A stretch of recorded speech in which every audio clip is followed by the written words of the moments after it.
Have you ever noticed something strange?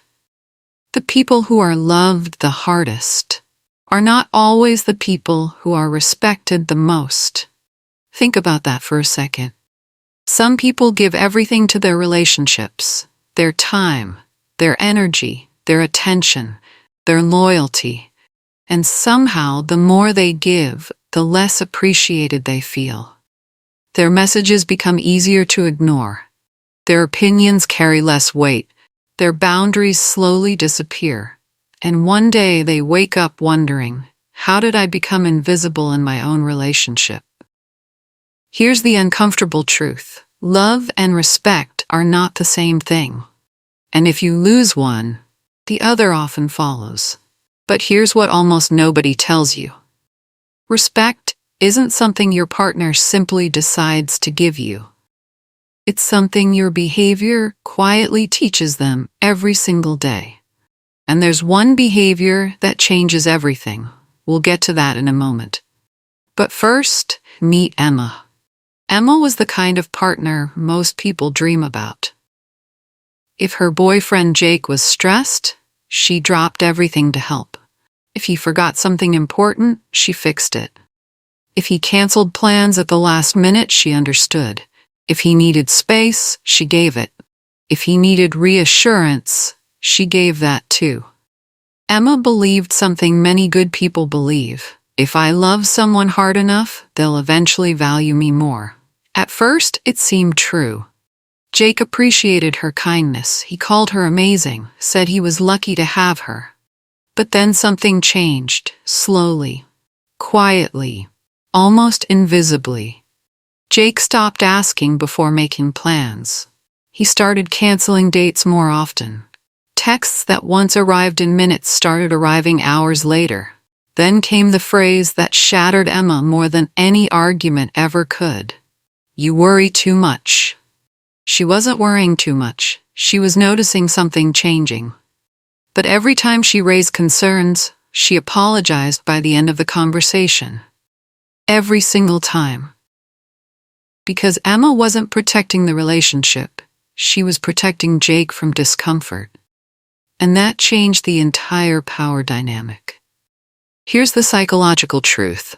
People naturally respect what appears valuable, and valuable things are protected, not constantly offered without limits.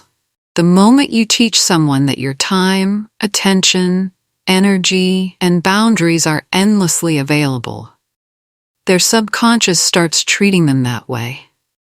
Not because they're evil, not because they don't love you, because human beings adapt to whatever becomes normal.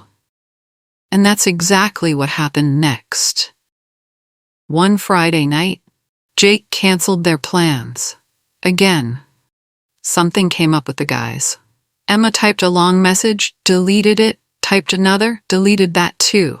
Then she did something different, something that terrified her. She simply replied, "No worries. Enjoy your evening." And she meant it. No guilt, no argument, no emotional negotiation. She went out with friends, turned off her phone, laughed, enjoyed herself. For the first time in months, her entire world wasn't waiting for Jake's next text. The next morning, his message arrived. "Looks like you had fun." Then another. "What are you doing later?" Then another. "Everything okay?" Interesting, isn't it? The moment Emma stopped chasing reassurance, Jake started chasing connection. Why? Because confidence creates respect and desperation destroys it. This doesn't mean playing games. It doesn't mean pretending not to care. And it definitely doesn't mean becoming cold. It means remembering that your life cannot shrink to fit inside someone else's priorities. Because the moment that happens, respect begins to disappear. But the story doesn't end there. Because a few weeks later, something even bigger happened. Jake interrupted her during dinner while she was explaining something important. Emma would normally laugh it off, move on, convince herself it wasn't a big deal. Instead, she calmly said, "I wasn't finished speaking." Silence. Jake looked surprised, not angry, surprised, because she wasn't attacking him, she wasn't fighting, she was simply protecting her space. And that's the secret almost nobody understands.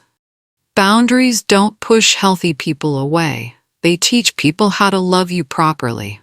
In fact, the people who become angry when you create healthy boundaries are often the people benefiting from your lack of them. Read that again. Because it changes everything. Months later, Emma noticed something different. Jake listened more carefully, asked for her opinion more often, stopped canceling plans casually. When disagreements happened, they felt balanced instead of one-sided. What changed? Not Jake. Not at first. Emma changed. She stopped negotiating for respect and started behaving like someone who expected it. Because respect rarely begins with your partner.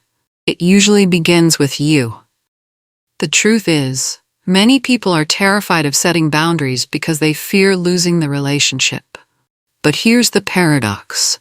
Sometimes the very thing you're afraid to do is the exact thing that saves it. Because healthy love doesn't require you to become smaller. It asks both people to grow bigger. So here's the question. Where in your relationship are you abandoning yourself to keep the peace? Where are you saying yes when you mean no?